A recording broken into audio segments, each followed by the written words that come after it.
अगर आप एक एईपीएस संचालक है तो ये वीडियो आप सभी के लिए बहुत ही महत्वपूर्ण साबित हो सकती है। आज मैं आपको बताऊंगा कि 2024 में आप किसी भी कंपनी के एईपीएस आईडी से काम किस तरह से कर सकते हैं। 2024 में एईपीएस के साथ हमें काम करने के लिए मात्र हम ऐसे 4 पॉइंट आज बताने वाले हैं आपको, जिसको आप पकड़ के चलेंगे, जिसको आप फॉलो करेंगे, आपको कभी भी किसी तरह का प्रॉब्लम नहीं होगा। तो चलिए दोस्तों बताते हैं। मेरा नाम है मुस्तकीम एमएस मॉनिटर में आप सभी का स्वागत है। जैसा कि आप सभी को मालूम होगा कि एईपीएस के गाइडलाइंस के अनुसार सभी कंपनियां 1 जनवरी से ही अपने पोर्टल पर यह नियम लागू कर देगा और एनपीसीआई का यही रूल है कि ये नियम लागू कर देना है कि आप किसी भी कस्टमर के ट्रांजैक्शन से पहले आपका ई-केवाईसी करना होगा, यानी कि आपको पहले अंगूठा लगाना होगा, फिर उसके बाद अपने कस्टमर का अंगूठा लगाना होगा, तभी आपका ट्रांजैक्शन सक्सेसफुल होगा।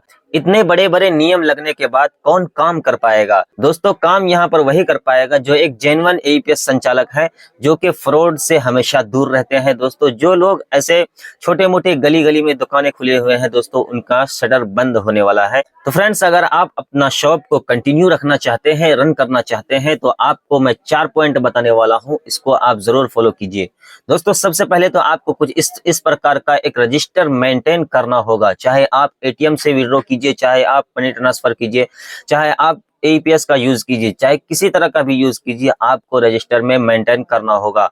दोस्तों, इससे आपको बहुत ही बेनिफिट मिलेगा। दोस्तों, अगर आप रजिस्टर को मेंटेन करते हैं तो आपको बेनिफिट ये होगा कि आपके साथ किसी तरह का कोई भी कस्टमर फ्रॉड नहीं कर पाएगा। दोस्तों, अगर कोई कस्टमर आपके पास आता है कि 5000 रुपए मैंने नहीं निकाला है और आपके ही आईडी से निकला हुआ, दोस्तों आप कहेंगे कि हाँ मैंने निकाला है, लेकिन आपने पैसे लेकर चले गए हैं। जो कस्टमर फ्रॉड होगा वो चले जाएगा बैंक एनपीसीआई को कहेगा। एनपीसीआई जो है कि सबसे पहले आपको कंपनी को कहेगा।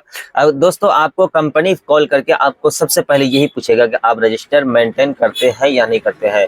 तो दोस्तों, इस तरह से कस्टमर के फ्रॉड से बचने के लिए आपको रजिस्टर मेंटेन करना जरूरी है। पहला पॉइंट हो गया। तो दूसरा पॉइंट में हम चलेंगे। दोस्तों, दूसरा पॉइंट ये है कि आप सिर्फ एक ही आईडी से काम कीजिए, मल्टीपल आईडी से काम नहीं कीजिए। दोस्तों, अगर आप एक आईडी से काम करते हैं तो जो भी फायदा और नुकसान है मैंने पिछले वीडियो में बताया है। अगर आपने उस वीडियो को नहीं देखा है तो वीडियो जाकर के देख लीजिएगा। तो फ्रेंड्स, तीसरा पॉइंट थोड़ा सा आपको मुश्किल हो सकता है, लेकिन इसको जो है कि आपको लाना ही पड़ेगा। अगर नहीं लाते हैं तो दोस्तों आप लंबे समय तक काम नहीं कर पाइएगा। तीसरा पॉइंट यह है कि आप किसी तरह का भी ट्रांजैक्शन करते हैं तो उसका आप एक रिसिप्ट दीजिए। किसी भी बिजनेस को करने के लिए दोस्तों इसको इंप्रूव करना ही चाहिए, करते ही रहना चाहिए। कोई भी बिजनेस करने वाला दोस्तों अपने कस्टमर को एकदम से किसी न किसी तरीके से लुभाता रहता है, तो इस तरह से आप भी अपने कस्टमर को लुभा सकते हैं। दोस्तों, अगर आप इस तरह से हर ट्रांजैक्शन का एक रसीद देते हैं कस्टमर को, तो कस्टमर आप पर बहुत ही ज्यादा भरोसा करेगा और जो है कि आपको कहेगा कि ये बहुत ही अच्छा है, ईमानदार है, दोस्तों इनके पास ही जाना चाहिए हमें।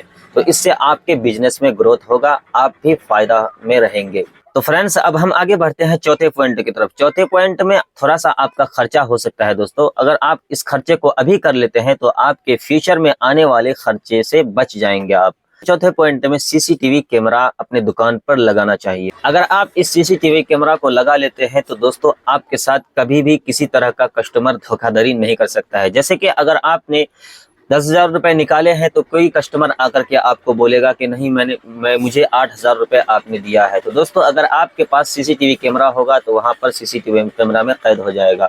दोस्तों, मेरा जहां तक एक्सपीरियंस है तो हमेशा लेडीज इस काउंटिंग में धोखाधड़ी करता है, यानी कि लेडीज ही आकर के बोलती है कि नहीं मुझे पैसा कम मिला है। तो दोस्तों, ऐसे फ्रॉड से हम सबको बचने के लिए सीसीटीवी कैमरा बहुत ही हेल्पफुल रहता है। तो मैं उम्मीद करता हूं कि आप सभी को ये 4 पॉइंट बहुत ही अच्छा लगा होगा। अगर अच्छा लगा है तो दोस्तों वीडियो को लाइक कर दीजिए, चैनल को सब्सक्राइब जरूर कर दीजिए। मिलते हैं दोस्तों आपको अगली वीडियो में ऐसे ही इंफॉर्मेशन के साथ। तब तक के लिए अस्सलाम वालेकुम व रहमतुल्लाह।